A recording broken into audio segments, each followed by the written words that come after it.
రాజమహేంద్రవరం రాష్ట్రంలోని నిర్మాణ కార్మికులకు జారీ చేస్తున్న AP labour card, BOCW card నమోదు, రెన్యువల్, క్లెయిమ్, అవగాహన శాఖల సమన్వయం వంటి అంశాలను సరళీకృతం చేసి నిజమైన లబ్ధి అందించాలని బీజేపీ జిల్లా జనతా వారధి కన్వీనర్ శివరామకృష్ణంరాజు కోరారు. ఈ మేరకు జనతా వారధి కో కన్వీనర్ యానాపు యేసు, స్వామి సూర్యకిరణ్, మీనాక్షి, కండవల్లి సాయి, భవన్ నిర్మాణ కార్మికులు ముద్రగడ సూర్యచంద్రరావు, చంద్రమోహన్, పోతురాజు శ్రీనివాస్ తదితరులు జిల్లా కలెక్టర్ కార్యాలయంలో విజ్ఞప్తి చేశారు. నిర్మాణ కార్మికులకు జారీ చేసే సంక్షేమ గుర్తింపు కార్డు, ఈ కార్డు ద్వారా కార్మికుడు ప్రభుత్వ సంక్షేమ పథకాల కోసం అర్హత పొందుతాడని తెలిపారు. రాష్ట్ర ప్రభుత్వం లేబర్ కార్డు ద్వారా ఇస్తున్న పథకాల ఉన్నత లక్ష్యాన్ని అభినందిస్తున్నారు తెలిపారు. అయితే వాటి అమలులో అధికారులు నిర్లక్ష్యం వదిలిపెట్టి పనిచేయాలని భారతీయ జనతా పార్టీ జనతా వారధి కోరుతుందని తెలిపారు.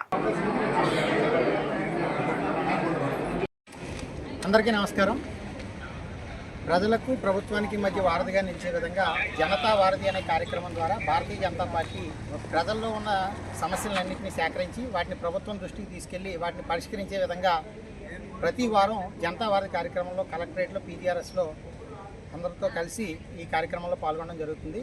ప్రతి వారంలో భాగంగా ఏ విధంగా అయితే ఒక అంశాన్ని కలెక్టర్ గారి దృష్టికి తీసుకురావడం జరుగుతుందో అదేవిధంగా ఈ వారం అంశం ఏదైతే లేబర్ కార్డులు, BOCW కార్డ్స్ ఉన్నాయో భవన నిర్మాణ కార్మికులు ఎవరైతే ఉన్నారో వారికి ఒక ఇన్సూరెన్స్ కార్డులు ఇవ్వడం జరుగుతుంది. అవి రెన్యువల్ కావట్లేదని కొంతమంది మా జనతా వారధిలో మా దృష్టికి తీసుకురావడం జరిగింది. అది రెన్యువల్ అయ్యే విధంగా అవి గ్రామాల్లో ప్రతి ఒక్కరికి అందే విధంగా వాటిని వెసులుబాటును వాటి ఉపయోగాలను ప్రతి ఒక్కరికి అర్థం చేసుకునే విధంగా ప్రభుత్వం కృషి చేయాలని చెప్పి గత ప్రభుత్వంలో ఈ BOCW కార్డులకు వచ్చిన ఇన్సూరెన్స్ నిధులు మొత్తాన్ని వేరే కార్యక్రమాలను వినియోగించడం జరిగింది. కానీ ఇప్పుడు ముఖ్యమంత్రి నారా చంద్రబాబు నాయుడు గారి కూటమి ప్రభుత్వ పాలనలో ఆ నిధులు సక్రమంగా వినియోగం అవుతున్నాయి. కానీ కూడా వాటిని భవన నిర్మాణ కార్మికులు వినియోగించుకునే విధంగా మరింతగా ప్రయత్నం చేయాలని కలెక్టర్ గారి దృష్టికి తీసుకురావడం జరిగింది.